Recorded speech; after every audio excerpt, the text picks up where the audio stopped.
بھی ادا کی، فرض روزے بھی رکھے، نمازیں بھی پڑھی اور نوافل بھی پڑھے، ہر وہ نیک کام کیا جو ایک مومن کے اندر پانا چاہیے، پھر اس کے بعد کیا گارنٹی ہے کہ خاتمہ ایمان پہ ہو؟ اس کے بعد کیا گارنٹی ہے خاتمہ ایمان پہ ہو؟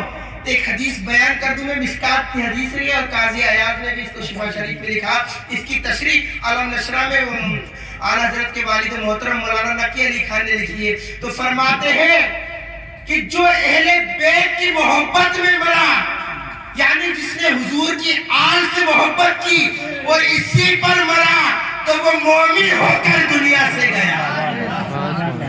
یہ اہل بیت کی محبت کا صدقہ ہے۔ ہاں لیکن خالی محبت کے دعوے نہ ہونے چاہیے، ہم محبت کے دعوے تو کریں، محبت پتہ ہے کیا ہے؟ امام حسین سے پوچھیں، جن نمازوں کو آج ہم ذرا سی تکلیفوں پہ یا مصروفیات کی وجہ سے ترک کر دیتے ہیں اور مسجدیں ویران ہو جاتی ہیں، اس حسین سے کربل کے میدان پہ تو پوچھو نماز چیز کیا ہے، نماز کی عظمت کیا ہے، نماز کا مقام کیا ہے۔ گھر لٹتا ہے لٹ جائے، علی اکبر کے سینے سے برچھی نکالنی پڑے تو نکالو، معصوم علی اصغر کے حلق سے تیر نکالنا پڑے تو نکالو، لیکن نماز حسین تیری ترک نہ ہو۔ آج نام کے حسینی رہ گئے، صرف جلسوں میں بیٹھ کے جذبات عروجوں پہ پہنچتے ہیں تو ہم نعرے بھی خوب لگاتے ہیں، لیکن جب عمل کا وقت آتا ہے تو ہمارے عمل کرنے سے پیچھے بھاگتے ہیں۔ یہ حال ہو چکا ہے۔ مولا علی کو نمازوں سے کتنی، آپ جانتے ہیں کون مولا علی؟ جانتے ہیں سب علی والے، ہاتھ اٹھا کے اظہار کرتے ہیں سب علی والے، میں بھی علی والا۔ کون علی؟ کون علی؟ جسے علی کی ولایت کا اعتراف نہیں، جسے علی کی ولایت کا اعتراف نہیں، وہ لاکھ سجدے کر لے یہ گناہ معاف نہیں۔ دل میں بغض علی اور بدن پہ حج کا احرام، یہ تیرے نصیب کے چکر ہے، طواف کعبہ نہیں۔ وہ علی، کون علی؟ کون علی؟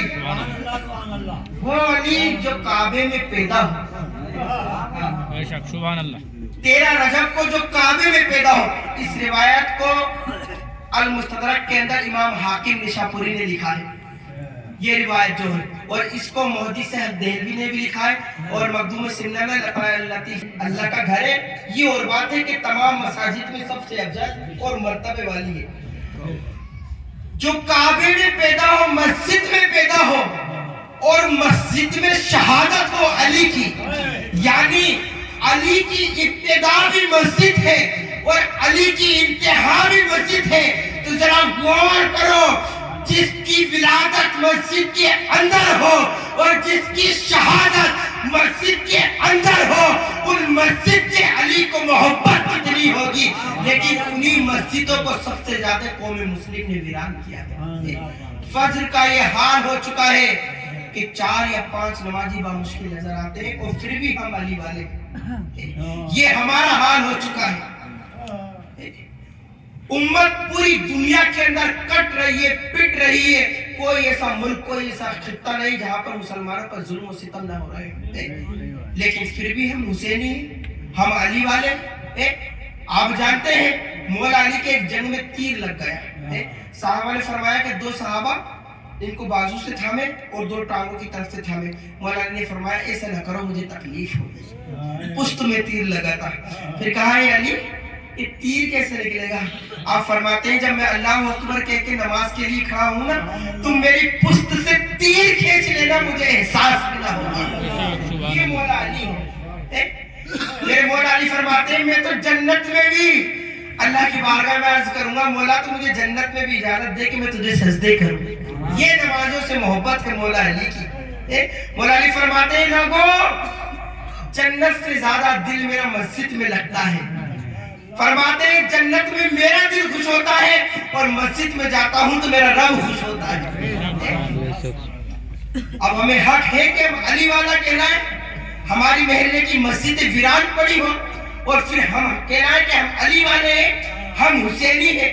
نہیں، اللہ نہ کرے کہ وہ وقت آئے کہ کل قیامت میں امام حسین اور مولا علی ہم سے حساب مانگ لے کہ اس دین کے خاطر ہم نے تو اپنی جانیں لٹا دی، کربل کے میدان میں پورا گھر کا گھر لٹا دیا، تم نے اس دین کے نام پہ کیا کرا؟ صرف جلوس نکال لے، ڈھول بجائے، نگارے پیٹے اور اپنے آپ کو حسینی کہلانے لگے۔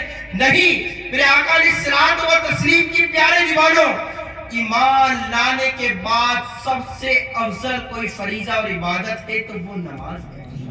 بے شک سبحان اللہ۔ میرے آقا علیہ الصلوۃ والتسلیم ارشاد فرماتے ہیں بے نمازی کو سلام نہ کرو۔ یہ حدیث بخاری اور مسلم کے اندر موجود ہے، فرمایا حضور نے بے نمازی کو سلام نہ کرو کہ اس پہ اللہ اور اس کے رسول کی لعنت ہے، اور فرمایا بے نمازی کو اپنے پاس نہ بٹھاؤ، اور بیمار پڑ جائے تو اس کی عیادت کے لیے نہ جاؤ۔ امام غزالی رحمہ اللہ فرماتے ہیں اگر بے نمازی مر جائے تو اسے مسلمانوں کے قبرستان میں دفن نہ کرو۔ میرے آقا فرماتے ہیں نماز وہ چھوڑتا ہے جو خدا کے نزدیک بت پرستوں کی طرح ہے۔ معاذ اللہ، استغفر اللہ۔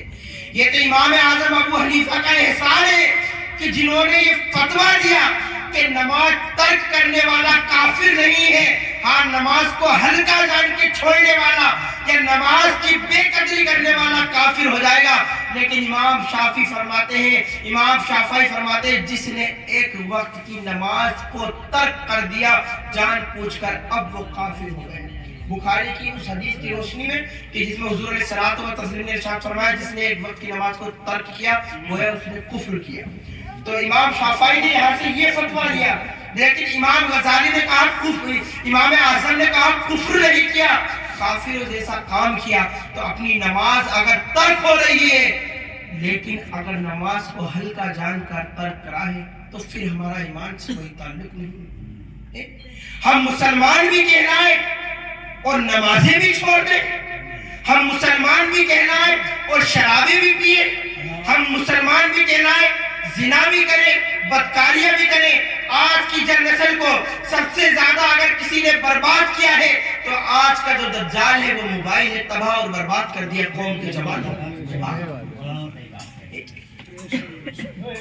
جب لوگوں پہ کاروبار نہیں ہوتے تھے تو جوانوں کے سینوں میں اور سوچ میں ایک فکر ہوتی تھی کہ اب یہ کام نہیں چلا تو کوئی دوسرے کام کو چلتے ہیں یا یہ کام ڈھونڈ لیتے ہیں، اب کام نہیں چلتا تو نہ چلے، پورا دن موبائل پر اپنی زندگی گزار دیتا ہے۔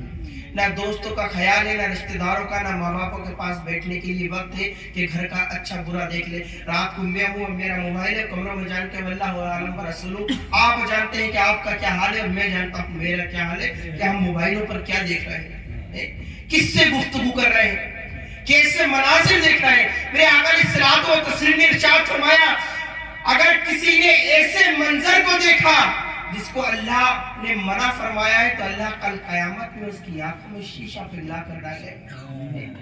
آج اگر آنکھ کے اندر بائک پر اگر بھونگا آ جائے یا کوئی تنکا آ جائے تو برداشت نہیں ہوتی، کل قیامت میں یہ عذاب برداشت کر سکیں گے؟ میرے آقا علیہ الصلوۃ والتسلیم نے ارشاد فرمایا جس نے اپنی زبان سے اپنے مسلمان بھائی کو تکلیف پہنچائی یا اپنی زبان سے فحش کلامی کی، گندی باتیں کی، گالیاں بکی، اللہ کل قیامت میں اس کی زبان کو آگ کی کینچیوں سے کاٹے گا۔ میرے آقا فرماتے ہیں جس نے ایسے نغموں کو، ایسے ترانوں کو سنا کہ سننے کے بعد جس سے نفسانی خواہشات امڑ آئے، یا پھر ایسے کلمات جس میں اللہ اور اس کے رسول کی گستاخیاں ہو، اللہ کل قیامت میں ان کانوں کے اندر میخیں یعنی کیلوں کو ٹھوکے گا۔ کیسے برداشت کریں گے یہ عذابات؟ دنیا کی چھوٹی چھوٹی پریشانیاں ہم سے برداشت نہیں ہوتی، اتنے بڑے عذابات کو ہم کیسے برداشت کریں گے؟ ارے موت برحق ہے، دنیا میں کتنا ہی جی لے، کتنی ہی لذتیں لے لے، کتنی ہی بینک بیلنس کو جمع کر لے، آخر میں کیا ہے؟ کل نفس ذائقۃ الموت، اس سے زیادہ تو کچھ نہیں ہے۔ لیکن آج ہم سب سے زیادہ کسی چیز سے ڈرتے ہیں تو وہ موت سے ڈرتے ہیں، کہیں موت نہ آ جائے، کہیں موت نہ آ جائے۔ عاشق موت کو پسند فرماتے تھے۔ اپنے بستیوں کا حال دیکھیں، اس سے مولانا صاحب نے کہا تھا کہ تعلیمات کی ہمارے ہاں بہت کمی ہے، سر تعلیمات کی یہاں ہے، مسلمانوں کے اندر تعلیمات کی ہے۔ کوئی بچہ اچھا ہوا تو انجینئر بنا دیا، ڈاکٹر بنا دیا، لوئر بنا دیا، بنانا بھی چاہیے، ضروری ہے، دور حاضر کا تقاضا ہے، لیکن اتنا نہیں ہو سکتا کہ اپنی اولاد کو ایک اولاد کو ایسا بنا دے کہ ہمارے مرنے کے بعد ذریعہ مغفرت بن جائے, ہماری آنکھوں کی ٹھنڈک بن جائے. مسلم شریف کی حدیث ہے, میرے آقا علیہ الصلوۃ والتسلیم فرماتے ہیں کہ سیدنا عیسی اللہ کا ایک قبر سے, ایک قبرستان سے گزر ہوا, ایک تازہ قبر تھی. آپ نے دیکھا کہ قبر کے اندر اس شخص کو عذاب ہو رہا ہے, آپ نے دعا فرمائی اور چلے گئے. کچھ عرصے کے بعد کچھ سال گزرے, دوبارہ اسی قبرستان پر گزر ہوا تو میں دیکھا جس قبر پر پہلے عذاب ہو رہا تھا اب اللہ تبارک و تعالیٰ کی رحمتیں برس رہی. اللہ کی بارگاہ میں عرض کی, مولا یہ معاذرہ کیا ہے, یہ راز کیا ہے؟ بولا پہلے میں یہاں سے گزرا تو اس قبر کے اندر تیرے عذابات تھے, اور اب میرا گزر ہوا ہے تو اس قبر کے اندر تیری رحمتوں کا نزول ہے. اللہ ارشاد فرماتا ہے, یہ عیسیٰ اس شخص بڑا گناہگار تھا, بڑا سیاہکار تھا, بڑا پاپی تھا, مجرم تھا, لیکن جب یہ مرا اس کی بیوی امید سے تھی, حاملہ تھی, پھر اس کے ہاں اولاد پیدا ہوئی, بیٹا پیدا ہوا, پھر وہ چلنے لگا تو زمین پہ سب سے پہلے اس نے کہا بسم اللہ الرحمن الرحیم. تو مجھے حیا آئی کہ اس کی اولاد زمین پہ رہ کر مجھے رحیم و کریم بلاتی ہے, اور میں زمین کے اندر اس کے باپ کو عذاب دوں, جس کی اولاد کے صدقے میں نے اس کے باپ کے عذابات کو دور کر دیا اور اپنی رحمتوں کا نزول فرمایا. یہ نیک اولاد ہے. کب اپنی اولاد کو ہم حافظ قرآن بنائیں گے, کب عالم بنائیں گے؟ ہمارے پاس دنیاوی کاروبار, میں یہ نہیں کہتا کہ آپ دنیاوی کاروبار نہ سکھائیں, اپنے بچوں کے ہاتھوں میں ہنر دیں, لیکن کم سے مرنے کے بعد بھی مولانا شیخ صاحب والدین کے اولاد پر 12 حقوق ہیں, 12 حقوق اولاد پہ. اور سب سے پہلا حقوق یہ ہے کہ اولاد اپنے والد کو غسل دے, اور دوسرا اولاد پہ حق یہ ہے کہ وہ جنازہ نمازہ پڑھائے. جنازہ نمازہ پڑھائیں گے کیسے؟ باپ کی میت رکھیے, بیٹا الگ ہاتھ باندھ کے کھڑا ہے کہ مجھ سے تو نماز جنازہ پڑھنی نہیں. یہ حال ہو چکا ہے قوم کا. سارے کام مسجد کے اماموں کے اوپر ڈال کر پھر بھی مسجد کا امام برا ہے. حقیقت بات تو یہ, ختنے سے لے کے کانوں میں اذان سے لے کے جنازے کی نماز تک کا پڑھاتا ہے, پھر بھی مسجد کا امام برا ہے. یہ حال ہو چکے, جو اس کا حق نہیں ہے پھر بھی وہ ادا کرتا ہے, پھر بھی مسجد کا امام برا. بدلے میں کیا ملتا ہے؟ تانے تشنے. آج اثر کے لیے دیر ہو گئی تھی, مغرب میں 3 منٹ دیر آئے, ارے ان کو تو پہننے سے ہی فرصت. یہ میں کہتا ہوں سیدی اعلیٰ حضرت فتاوی رضویہ شریف میں ارشاد فرماتے ہیں, جو اپنے ائمہ کی بے عدلی کرتے ہیں ممکن ہے اس کا خاتمہ نہیں. سب سے زیادہ دور حاضر کے اندر کسی کی بے قدری کی گئی تو وہ مساجدوں کے امام کی بے قدری ہے. اچھا لباس پہنے تو دیکھو مسجد لینی ہوگی, کتنا اچھا لباس پہن رہا ہے. تھوڑے پھٹے پرانے لباس پہننے پر کتنا ہی دے دو پھر بھی ایسی رہتا ہے جیسے کچھ ہے ہی نا. امام موٹا ہو جاتا ہے, اس میں کھانا لگ گیا تو کتنا موٹا ہو رہا ہے, دبلا ہو جائے تو کھاتے تو ہوتی نا کچھ نہیں. امام نہ ہوا محلے والوں کی مستر کا زنانی ہو گئی. یہ حال ہو چکا ہے. میرے رسول علیہ السلام و تسلیم نے ارشاد فرمائے, لوگوں تم بروز محشر اپنے اماموں کے ساتھ اٹھائے جاؤ گے. سوچ رہے اب کس کے ساتھ اٹھ کے جانا ہے تمہیں. ہمارا حال تو یہ ہے کہ استنجے کا سنت طریقہ ہمیں معلوم نہیں ہوگا کہ سردی میں کیسے کرنا ہے اور گرمی میں کیسے کرنا ہے, اور مسجد کے امام کے اوپر کمنٹس ہیں. اسی لیے ہم کہتے ہیں کہ گھر کے اندر کوئی نہ کوئی اولاد تو ایسی ہو جو دین کو سمجھے, اور سمجھنے کے بعد وہ آپ کو بھی سمجھائے. ہم کب سمجھائیں گے؟ میرے آقا علیہ الصلوۃ والتسلیم نے ارشاد فرمایا تھا, نالج از لائٹ, علم جو ہے وہ نور ہے. جتنا حاصل کرو گے لوگوں میں پہنچاؤ گے, اتنا بڑھے گا, اتنا پھیلے گا. لیکن ہمارے یہاں تو جہالت اتنی ہو چکی ہے. ابھی مساجد کے امام آپ سے کھڑے ہو کے پوچھ لیں تو ہم سے کلمہ درست نہیں پڑھا جائے گا. جو قوم درست کلمہ نہیں پڑھ سکتی صحیح تلفظ کے ساتھ, میں کہتا ہوں اللہ وہ تیرے کرم سے ہی تو جنت میں جا سکتی ہے, اپنی اعمال کے بدلے نہیں جا سکتی. آپ اس محفل میں جمع ہوئے کس لیے؟ ایک مرحوم کے سارے ثواب کے لیے. قبرستان جاتے ہیں, آپ کیوں جاتے ہیں قبرستان؟ نماز کو کیوں جاتے ہیں؟ اللہ کو ہمارے عمل کی ضرورت ہے. قسم خدا کی منبر رسول پر بیٹھ کر کہتا ہوں اس بات کو بڑی ذمہ داری کے ساتھ, اللہ نہ کرے پوری دنیا کافر ہو جائے, زمین پر کوئی اللہ کا ذکر کرنے والا نہ ہو, اس کی ذات کو کوئی فرق نہیں پڑتا. پوری دنیا سجدے میں چلی جائے اور قیامت کے دن اپنے سر اٹھائے, ہمارا سجدہ اس سے کوئی فائدہ نہیں پہنچاتا. اسے ہمارے کسی عمل کی ضرورت نہیں ہے. ہم جو بھی عمل کرتے ہیں اپنی آخرت سنبھالنے کے لیے کرتے ہیں. لیکن رات کی تنہائیوں میں ڈوب کر گناہ کرنے والوں، یاد رکھو رات کی تاریکیوں میں اگر موبائل کے ذریعے گناہ کریں یہ سوچ کر ہمیں کوئی دیکھ تھوڑی رہا ہے، یاد رکھو اللہ دیکھ رہا ہے. دن کے اجالوں میں چھپ کر گناہ کیے ہیں پھر بھی خدا جانتا ہے. ارے وہ دوسروں کی خدا ہے جو ہاتھوں سے تراش کے بازاروں میں فروخت کیے جاتے ہیں، جن کی بولیاں میلے اور ٹھیلوں میں لگتی ہیں. ہم نے تو اس کو خدا جانا ہے جس کی شان لم یلد ولم یولد ہے، جو ہماری شیرک سے زیادہ قریب ہے. ہم دنیا سے چھپ سکتے ہیں لیکن رب کی ذات سے چھپ نہیں سکتے. ایک بات بتائیں، میرے قوم کے جوان بیٹھے ہیں، اگر جوان کہیں پر کھڑا ہو کے سگریٹ پی رہا ہو، حالانکہ ناجائز یا حرام نہیں، بس ایک بات عرض کر رہا ہوں، سگریٹ ناجائز یا حرام نہیں ہے، بہتر ہے کہ نہ پیئے، اس سے بہت سارے نقصانات ہیں.